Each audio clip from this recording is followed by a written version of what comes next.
Welcome to another episode of the Golden Hour. I'm Sharif here with Dr. Kevin Majeres. Kevin, welcome. Hello. Good to be here. And we wanted to discuss today an issue that's certainly of relevance to students. In our mentoring program, this was kind of a transformational idea that we would teach to students, but we also have found many applications of the principles beyond that to professionals as well. And Kevin, what's this idea that we often give to students that really changes how they approach their coursework? Yeah, Sharif. The idea is called, at least we called it, the post-pre flip. And it is a different way of thinking about how to do class. But I think this also works for meetings and for anything where you're going to be spending time learning or working with others who are trying to be explaining things to you or teaching. Okay, but I think it's easiest to see it in the case of students. That how do you best do class if you're a student? What does it look like to have super high intensity and to stay in flow while you're in class? Because you don't always have control, right, over how high quality is the class, or is it going to be gripping you the whole time? Is it going to be, something that you're just riveted and really engaging at a high level?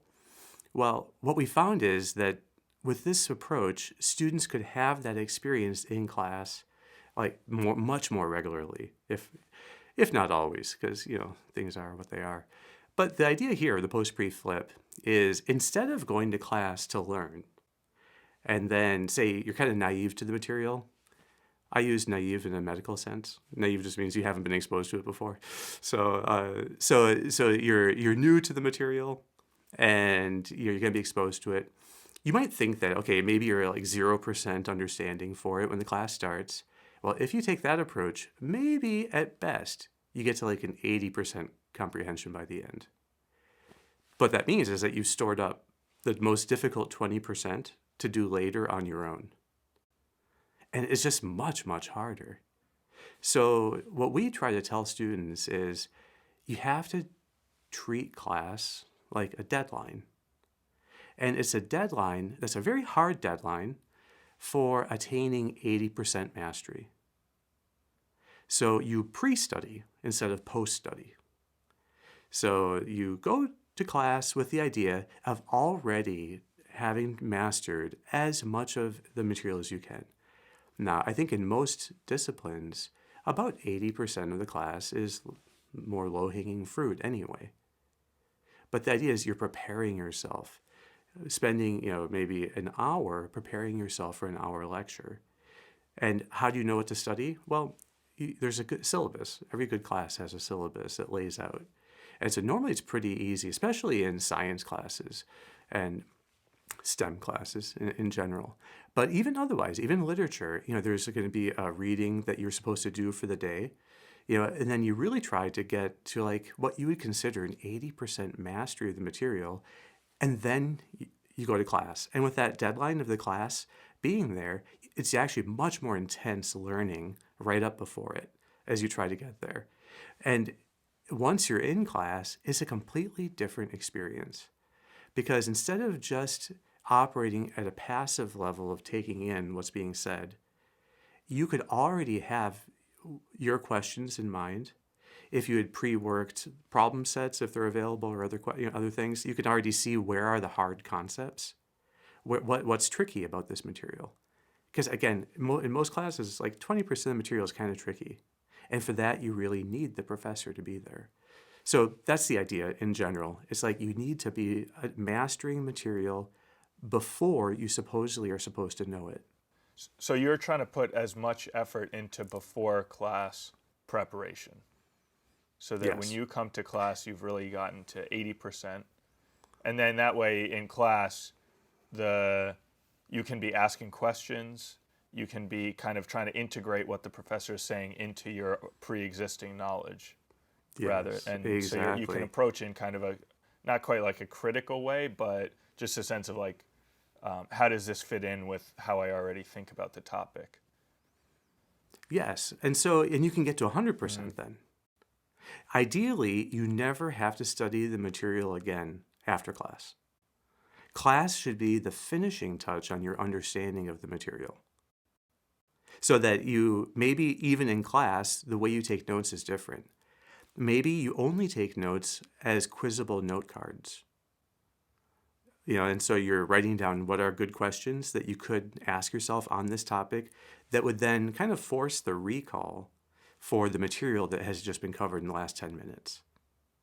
But you can have a much higher level of note-taking. And that completely changes how you're engaging the material, and that raises the challenge, really, of class. So now you have a challenge before class to get to 80%. And then the challenge in class is to make sure you don't have to ever open up the book again or open up the material again. But you have everything you need to quiz yourself later, just finished in the class time. Right. So the essence of this thing is basically how do you, because I think oftentimes when people, and you mentioned this at the beginning, is that class can just be a kind of passive experience for people. And so that when I'm mentoring people, this is one of the questions I get very frequently with students is how does the golden hour approach apply to class? So how do I really challenge myself in class? So this is a key way that you can actually learn to challenge yourself in class. So is this a way, Kevin, do you think of it, of like learning how to apply the golden hour in class?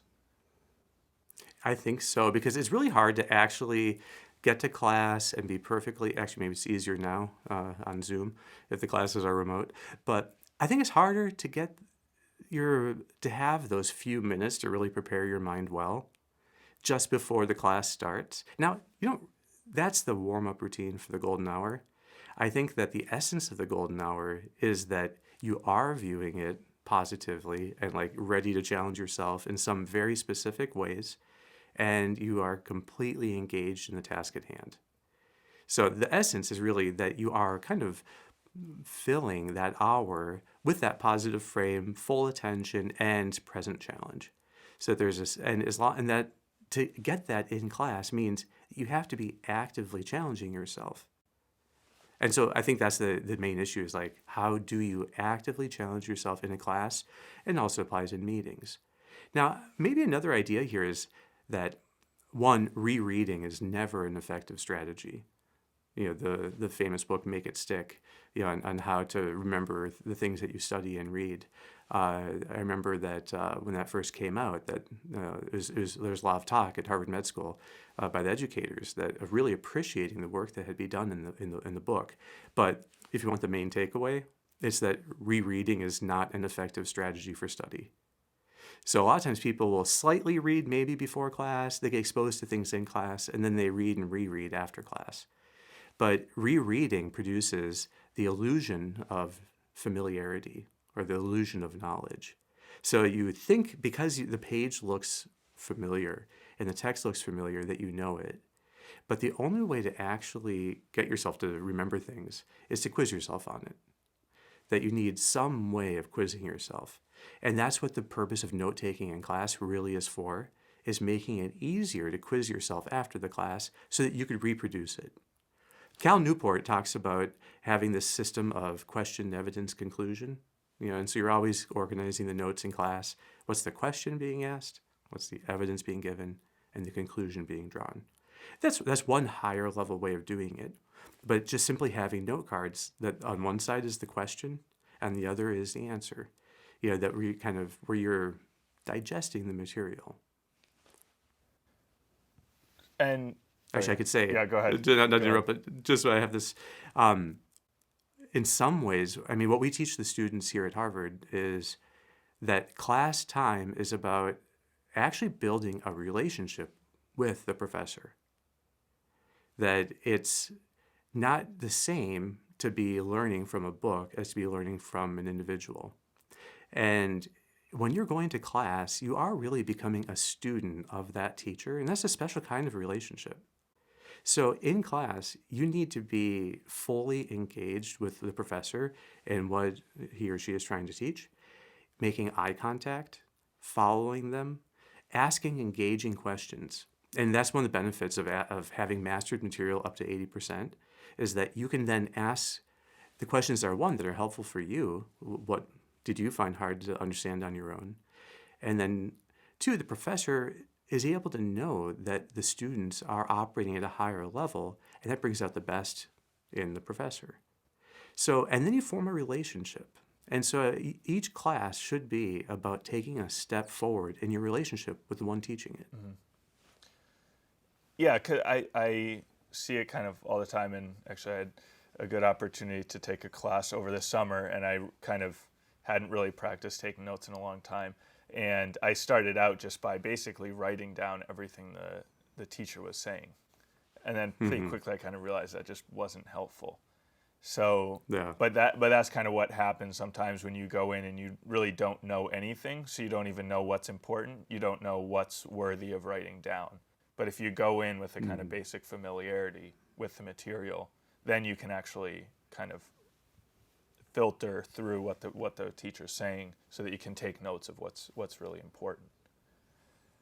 Exactly. Yeah, whenever I'm in a class, I just assume that at some point this professor is going to be asking me to give this all back. And so, what would be the questions that he or she would ask that would allow me to do that would kind of require that of me? So, but if you're trying to see what is the how can I organize this material in an easy to remember way? How do I take the whole lecture and then put it into smaller buckets and then see how those are organized? But thinking at that level puts you, in a sense, in the professor's seat, trying to see the class from their perspective. And then thinking, how can this material really best be organized so that I can best remember it? And also, it's super important to for students to be making use of office hours. That if you're going to a university that has real teaching faculty, they love teaching students one-on-one. You're not imposing by going to office hours. If you're prepared and curious and eager to learn, then it's actually one of the great joys of teaching, to be working with students like that. So make full use, but again, you build the relationship with the professor. And you're always looking for then how do you keep that going? Probably because the fact is, a lot of these are the people that you're going to want to write letters for you. So you're thinking about how do you build like a long-term relationship with someone in class. And it's just living like simple. It's like being gracious and really kind of living charity, you could say, with them, is to give them your full attention, to try hard, to challenge yourself, to do your best in it. And it gets to the right brain way of relating to people, that you're not seeing people as like, you don't see professors as people to be used so that you can get the grade you want or the job you want or the information you want, but as people that you want to relate to and ask questions of, because they know more than you, and talk to them. And just never seeing, I think it's so common in college to see professors kind of as adversaries, that they're kind of getting in the way of you getting what you want, and you have to kind of figure out a way to get around them. But actually they're partners, well, teachers. Exactly. If they're not adversaries, then at least you're always just wondering, will this be on the test? Yeah. Or, so people, that's always a bad sign when people ask that. And so, but it should be this common endeavor, that there's like a love for learning and discovery, and that you're going through that discovery, and this is one of their passions too. So there's like joint, and that's what it means to really be a student, or, like classically a disciple, means that you've attained the discipline of the master, which is you've internalized the structure and the content, and this particular way of approaching an issue, or the particular strategies for solving problems, and then you practice those until it becomes something that's just a part of you. That now you know how to break down this kind of question. Now you know how to go about solving this kind of problem. But that has to be learned by really the student and the professor should be bringing out the best in each other. And each, in a sense, challenges the other. The student by learning as much as he or she can, and the professor by best teaching. Right. So let me ask you a follow-up question on this topic, but I want to get eventually to the question of this applying in a professional setting. But so how much do you see the learning process as just kind of like taking in what the professor knows, or what's in the textbook, or whatever it is, and critically engaging with it and forming your own views of things. I mean, maybe in the sciences it's a little bit different, but how do you kind of Hmm. balance that? Well, I think that that's maybe a long-term Mm-hmm. goal, is that you have engaged in this kind of dialogue with enough professors that you are really capable of having your own view of something.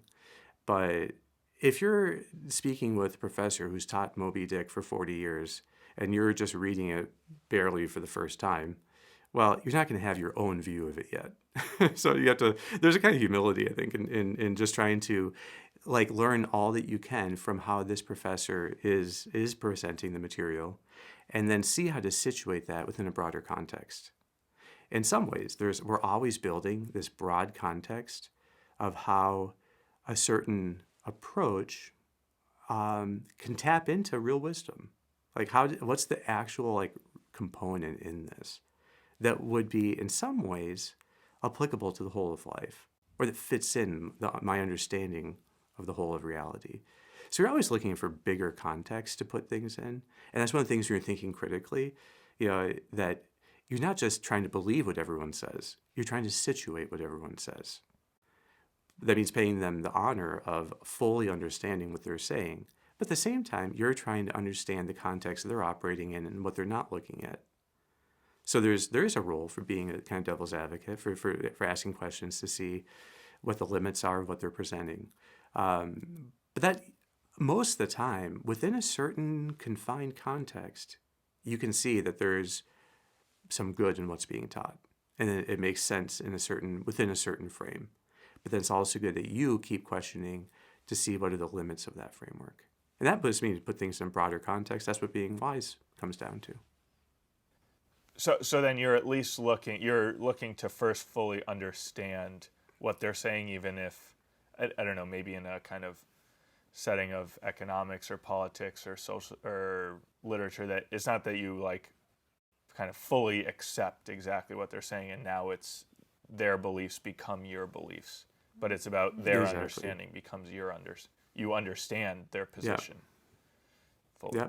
I think that's right. I mean, I had this in my, residency in psychiatry where, that perhaps most of the people teaching me, especially if they were psychiatrists, they were Freudian. And so they're coming from what's called a Freudian psychodynamic perspective. But I enjoyed trying to completely master that perspective. That I could see that it's viewing things in a certain context, in a certain way, and it has its own sense there. And I think that in that sense, I was enriched by the experience of talking with them, even though in the end, I tried to have a different take on things and what I think might be like some more comprehensive Do you take mean that better? can incorporate, yeah, that would incorporate all the best elements of it. So if it's better, it's because it's incorporating the best elements that the Freudians have. So there's a lot of things that when I'm talking now at like at Beth Israel with my, the colleagues there and the residents that I teach, that I think I can understand and explain all the good when really good work is being done in that Freudian context, but I can explain it in other terms. Now, just to mention this thing on meetings, that like what's the similarity? Yeah, I think you need to you ask, how can this meeting bring out the best in all the participants? And it's going to require some prep work beforehand if it's going to do that. And so when you're setting up a meeting, you should have about, you should think through the issues that will be discussed, getting to about 80% of what you think is a good solution. Now, it might be that in the end it's not used, but at least then there's a good thing to build on. You can incorporate the understanding of the others to get to 100%. That in every kind of meeting, there should be, before the meeting begins, a sense that this meeting is a deadline. And there's an understanding, there's thinking through issues I want to do before the meeting starts. So there's always a deadline benefit to the beginning of a meeting or the beginning of a class, that it marks the end of a period of preparation. Now, that preparation might be 15 minutes, it might be an hour or longer, but there's something that you have, a strategy that you use to work through before a meeting that at least gets you fully prepared to give your best and bring out the best in the others. So it's the same kind of mentality that we often talk about, where meetings can be passive, but you want to flip that passive challenge into an active one so that you're actively challenging yourself to really give your best in the meeting. Exactly. And then you can actually get to finished. You can bring things as much as possible to a completion in the meeting to get to 100%. Don't do the easy 80% in the meeting, saving the most difficult 20% of any issue to be discussed ad hoc or haphazardly by email later. So you want to make sure that you get basically to completion on items in the meeting, and then you lay the groundwork for that, the 80% groundwork, before the meeting starts. Awesome, Kevin. This makes a ton of sense. It's super helpful. And that's all our time for today. Okay, Sharif. Do you have any last thoughts you'd like to add? I would say that the any activity can be a golden hour. And it comes down to seeing, in the end, how do you best raise the challenge so that you're actively challenging yourself throughout that activity. And whether it's class or a meeting, it never pays to just be sitting there passively. For one, time goes slow and you get distracted. But it also is you're not giving your best and you're not bringing out the best in those around you. So always find the way to turn it into a challenge and raise the bar. And then you can thrive on it. Awesome, Kevin. Thanks so much for those thoughts. Thank you, Sharif. And thanks for joining us today. All right. And we will be back next week. Okay. So see you then.